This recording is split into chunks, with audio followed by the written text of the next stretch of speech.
स्वागत है आपका दोस्तों एक बार फिर से स्टडी नाम यूट्यूब चैनल पे। मैं कृष्ण आज आपके लेके आ गया हूँ एक नया वीडियो नए टॉपिक पे। हमारा कौन सा चैप्टर चल रहा है, ड्रेनेज, और उसका हमने द हिमालयन रिवर कंप्लीट कर लिया है। द पेनिनसुला रिवर हमारा अभी चल रहा था, उसमें भी हमने 3 नदियां कंप्लीट कर ली है। ये हमारी नदी कौन सी है, द महानदी बेसिन, यानी इस बार हम लोग द महानदी बेसिन के बारे में पढ़ेंगे। और ये हम लोग क्लास 9 का जो चैप्टर है स्टार्ट किया है हमने, ठीक है। तो अगर आप इस चैनल पे नए तो सब्सक्राइब करें, वीडियो पसंद आए तो लाइक करें, ज्यादा से ज्यादा शेयर करें, कोई डाउट है तो कमेंट करें, या फिर किसी भी टॉपिक पे वीडियो बनवाना है तो कमेंट करें। तो इसी के साथ हमारे साथ बने रहें और इस वीडियो को पूरा देखें।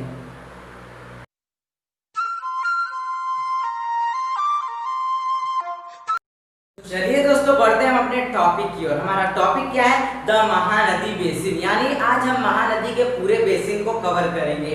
बेसिन कहने का मतलब क्या है, बेसिन कहने का मतलब है कि वो कहां-कहां से गुजर रही है, किस जगह से निकल रही है, कौन-कौन सी जगहों को प्रभावित कर रही है, तथा उसकी कौन सी सहायक नदियां हैं, ठीक ना, कौन सी ट्रिब्यूटरीज, कौन सी डिस्ट्रीब्यूटरीज हैं, और उनकी ट्रिब्यूटरीज किन-किन क्षेत्रों को प्रभावित कर रही हैं। तो इसी सब को मिला के एक रिवर बेसिन बनता है। और हम लोग अभी किस रिवर के बारे में पढ़ रहे हैं, हम लोग पढ़ रहे हैं दी महानदी, यानी अब हम लोग इस बार महानदी बेसिन के बारे में इस वीडियो लेक्चर में पढ़ेंगे।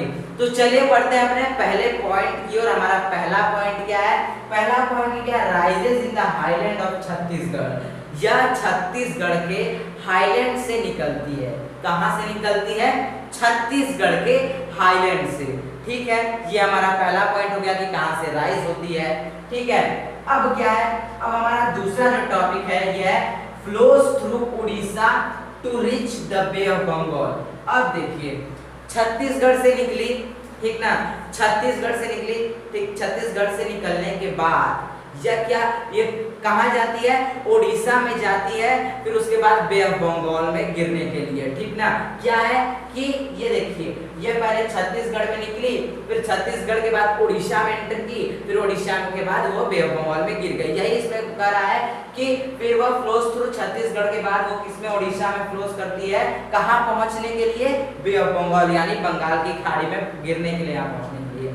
अब देखिए, अब इसमें एक टॉपिक भी, इसमें एक पॉइंट है, उसको कवर कीजिए। क्या है देखिए, अब आप सोचेंगे कि यह सब नदियां पर, तो इन सब नदियां जो है इनका तो मुख्य सिर्फ रूप, जो मुख्य आपका स्रोत है वो क्या है, वो आपका ग्लेशियर होता है, जो आप ज्यादा जानते हैं, ग्लेशियर होता है हिमालयन रिवर का, ठीक ना। लेकिन इन सब का आपने पढ़ा था, इन सब का क्या होता है, इन सब का रेनफॉल होता है, सिर्फ इन सब का क्या होगा, बारिश, ठीक है।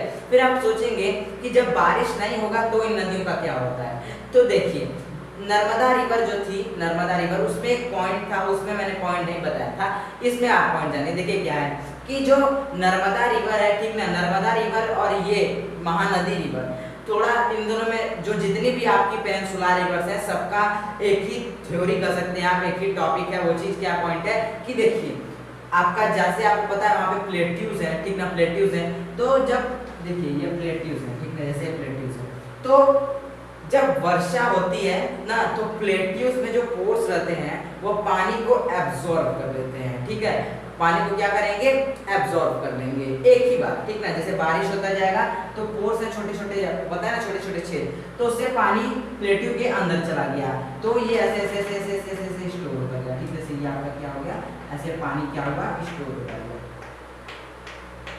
लेकिन जब ये पानी स्टोर हुआ तो प्लेट्यू, तो ये आपका ऐसे प्लेट्यू है, ठीक है, अब ऐसे पानी सारी जगह स्टोर हो गया।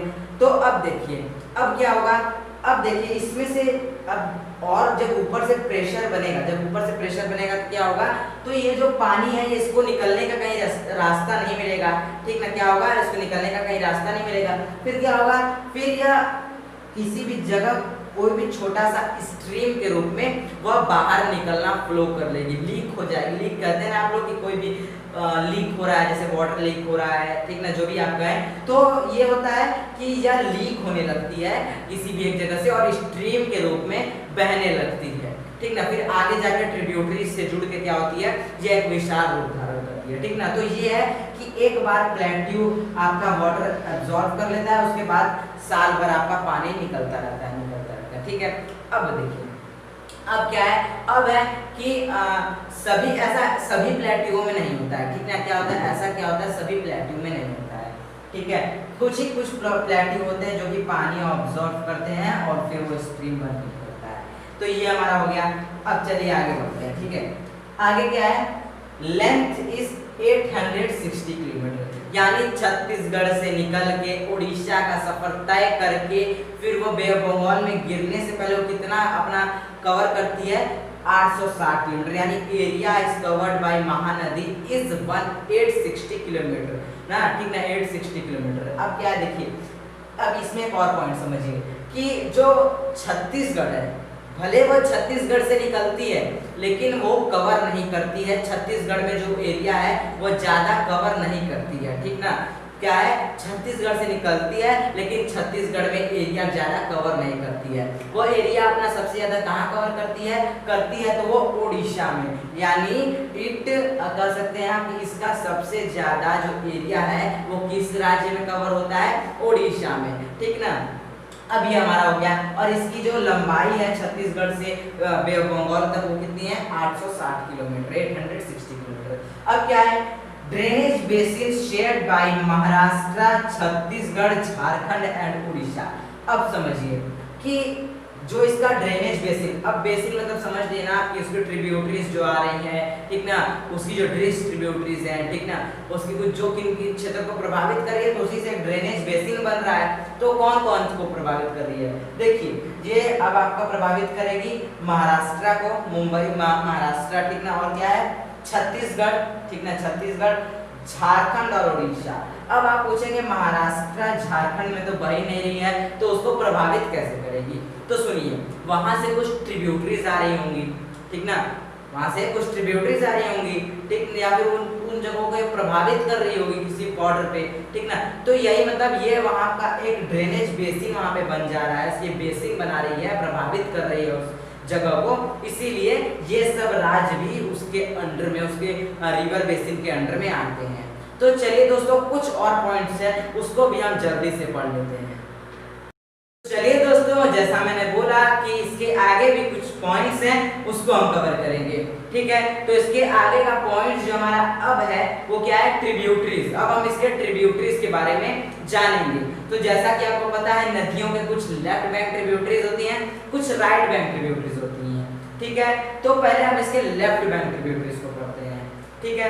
तो लेफ्ट बैंक ट्रिब्यूटरीज में इसकी जो पहली ट्रिब्यूटरीज है इसका नाम है शिवनाथ, ठीक ना, पहली ट्रिब्यूटरीज क्या है, शिवनाथ। दूसरी ट्रिब्यूटरी है मंद, ठीक है, दूसरी ट्रिब्यूटरी क्या है, मंद। तीसरी ट्रिब्यूटरी है इब, ठीक है। चौथी ट्रिब्यूटरी है हसदेव, ठीक ना। यानी इसकी लेफ्ट बैंक में चार जो आपकी मुख्य कह सकते हैं सहायक नदी है। अब देखिए आगे, अब राइट बैंक ट्रिब्यूटरीज पे आइए। राइट बैंक ट्रिब्यूटरीज में जो पहली ट्रिब्यूटरी है वो क्या है, ओंग, ठीक है। दूसरी ट्रिब्यूटरी है वो है पेरी, ठीक है। तीसरी ट्रिब्यूटरी है जोंक, ठीक है। और जो आपकी चौथी है वो है टिलिन, ठीक ना, क्या है, तिलिन, जो आप कर सकते हैं। तो ये हो गया आपकी लेफ्ट और राइट बैंक ट्रिब्यूटरीज। अब आगे बढ़ते हैं। It is called the Ganga of Chhattisgarh which is Mahanadi. Mahanadi is called the Ganga of Chhattisgarh, यानी महानदी को छत्तीसगढ़ का गंगा का नाम दिया गया है और कहा जाता है, ठीक है। अब आगे बढ़ते हैं, क्या है, it is also called the sorrow of Orissa, यानी इसे क्या, किसका, उड़ीसा का शोक भी कहा जाता है, ठीक है। जैसे हमने पढ़ा कि आपका बिहार जो है उसको कोसी नदी को बिहार का शोक कहा जाता है। क्यों कहा जाता है, क्योंकि हर साल उसमें बाढ़ आता है हर साल। फिर क्या होता है, बाढ़ आता है तो बहुत सारी लाइफ एंड प्रॉपर्टी को डिस्ट्रॉय करती है, ठीक ना। लेकिन एक बात और है उसमें, क्या है कि जब वो बाढ़ हटता है तो जैसे ये नदी है इसमें बाढ़ आया है, फिर ये जब बाढ़ हटा तो इसके जो इस तरफ जो लैंड है, तो जब बाढ़ था तो ये पूरा ऐसे कवर कर ली थी, जब बाढ़ घटा तो ऐसे हुई, तो इधर इतनी सेडिमेंट्स लाई कि वो जो सॉइल है वो बहुत फर्टाइल हो गया। तो एक तरह से यह जो नदी है वो प्राकृतिक है, ठीक है, वो उसमें बाढ़ आता रहता है, ठीक ना, और बाढ़ घटता रहता है। तो ये एक तरह से हम इसको बाढ़ के रूप में भी देखते हैं। तो एक रूप इसका और है कि यह वरदान भी है, एक ना एक यह लोगों के लिए वरदान भी है, उस एरिया के लिए वरदान भी है। इसलिए क्योंकि वो जब बाढ़ आता है, बाढ़ घटने के बाद इतनी सेडिमेंट्स इधर इकट्ठा कर लेती है कि सेडिमेंट्स इकट्ठा करने के बाद क्या होता है, वो जो लैंड होता है वो फर्टाइल हो जाता है और वो एग्रीकल्चरल यूज में आ जाता है। ठीक है, एग्रीकल्चरल यूज में आ जाता है। ठीक है, अब क्या है, अब है कि अब एक और आप ले सकते हैं, ठीक है, दामोदर, जैसे एक और आप एग्जांपल ले सकते हैं, दामोदर, जिसको बंगाल का क्या कहा जाता है, शोक कहा जाता है। पहले कहा जाता था, पहले तो छोटे छोटे बुक में भी आता था, लेकिन अब वो नहीं आता है। पहले छोटे छोटे बुकलेट्स में जीके के आता था कि किस नदी को बंगाल का शोक कहा जाता है ना। तो अब तो शोक नहीं है। अब शोक क्यों नहीं है, क्योंकि उस पे बहुत सारे डैम्स बन गए हैं। डैम्स के साथ उस पे बिजली उत्पादन भी किया जाता है। तो एक तरह से वो क्या हो गया, एक तरह से वो बिजली उत्पादन से भी आप एक तरह से वरदान समझते हैं, क्योंकि आजकल बिजली बहुत जरूरी है। ठीक ना, अब ये लाइट है इसीलिए मैं आपको पढ़ा पा रहा हूँ, नहीं तो लाइट नहीं रहता तो कुछ दिखता नहीं है। तो एक तरह बिजली भी बहुत जरूरी है। ठीक है, अब उस पे डैम्स है तो उसका उतना मतलब उसमें बाढ़ नहीं आ रहा है कि वो पूरा डिस्ट्रॉय कर दे रही है। लेकिन देखिए, जो जैसे जो दामोदर नदी है वो एक तरह से किसके लिए वरदान हो गई, जैसे उसके बैंक पे बहुत सारे उद्योग और इंडस्ट्रीज भी हैं। जैसे कौन सा है आपका, दुर्गापुर आयरन एंड स्टील क्या कर सकते हैं प्लांट ना, क्या है, Durgapur iron and steel plant, जो कि और भी बहुत सारे इंडस्ट्रीज हैं और आपका जो भी फैक्ट्रीज हैं। तो ये सब इन चीजों के लिए वरदान है। ठीक है, उस एरिया के लिए वरदान है। ठीक है, तो ये हो गया। अब ये देखिए, जैसे लेकिन ये क्या है, ये इसको स्वरूप क्यों कहा जाता है, ठीक ना, ये नदी तो, क्योंकि देखिए अब क्या होता है, अब ये होता क्या है कि जब इसको सौर इसलिए कहा जाता है क्योंकि आपको पता है कि इसका जो पूरा मतलब एक तरह से आप देखिए, पहले जैसे मैंने आपको एग्जांपल दिया तो उसमें एक और देखिए कि जितने भी पहले सिविलाइजेशंस थे, ठीक ना, जितने भी पहले आपके सिविलाइजेशंस थे, देखिए एक एग्जांपल कि जैसे आपने इंडस सिविलाइजेशन पढ़ा, ठीक ना, जो कि किसके किनारे था, सिंधु सभ्यता सिंधु नदी के किनारे था। ठीक ना, था ना। तो मतलब कि क्या है कि जितने भी आपकी सिविलाइजेशन है वर्ल्ड के हो, चाहे इंडिया के हो, चाहे जो भी हो, तो ज्यादातर जो है वो आपके नदियों के किनारे ही बसा है। ठीक ना, हड़प्पा सिविलाइजेशन हो गया आपका इंडस सिविलाइजेशन हो गया। तो वो फिर बाद में आपको जैसे अभी आपके बुकलेट में पता चलता है कि अभी तो मतलब रहस्य ही है कि क्या मतलब बाढ़ से हुआ, अर्थक्वेक से हुआ, जो भी ना, तो लोग कहते हैं कि नदी में बाढ़ आया तो फिर वो इंडस सिविलाइजेशन फिर वो हुआ, तो वो सब तो हिस्ट्री में उसकी बात छोड़ते हैं भी। यानी एक तरह से आप देख रहे हैं कि जो सिविलाइजेशन भी बसा एकदम अच्छा खासा, उसका ड्रेनेज सिस्टम भी आप देखे पढ़े होंगे क्लास 6-7 में आप, कितनी अच्छी प्रॉपर फैसिलिटी थी वहाँ पे, मतलब वेल प्लान्ड एक सिटी वहाँ बस गया था, सिविलाइजेशन हो गया था। ठीक है, तो वो तो आपका हो गया।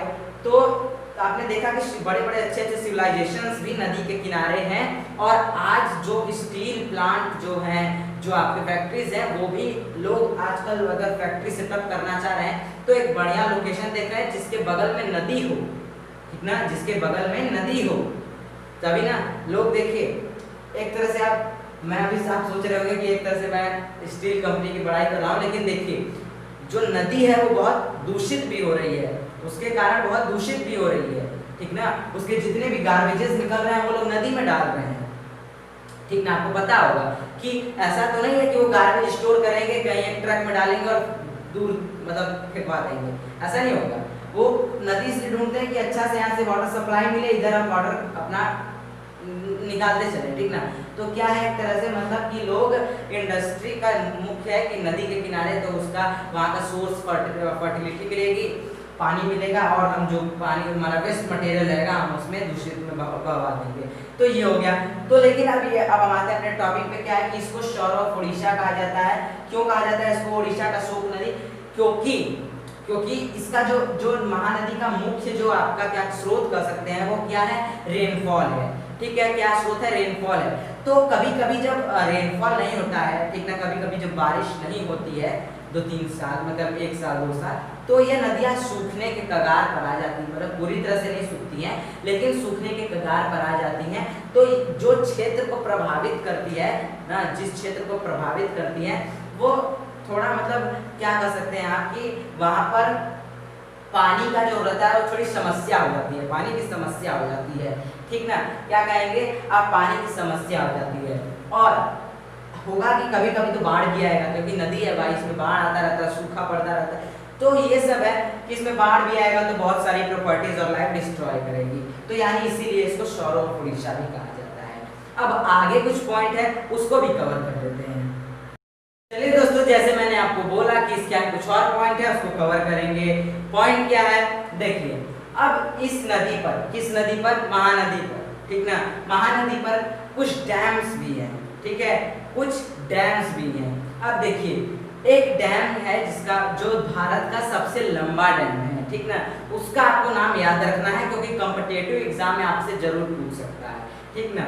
आप अगर जा रहे हैं यूपीएससी का, अगर आपको कोई जैसे आपका सीटेट हो गया या फिर जो भी हो गया, तो उसमें आपको ये पूछ सकता है कि कौन सा डैम इंडिया का सबसे लार्जेस्ट लॉन्गेस्ट डैम है, ठीक ना। तो आप क्या बोलेंगे, आप बोलेंगे हीराकुंड, ठीक ना, हीरा से बना हुआ हीराकुंड, ठीक ना।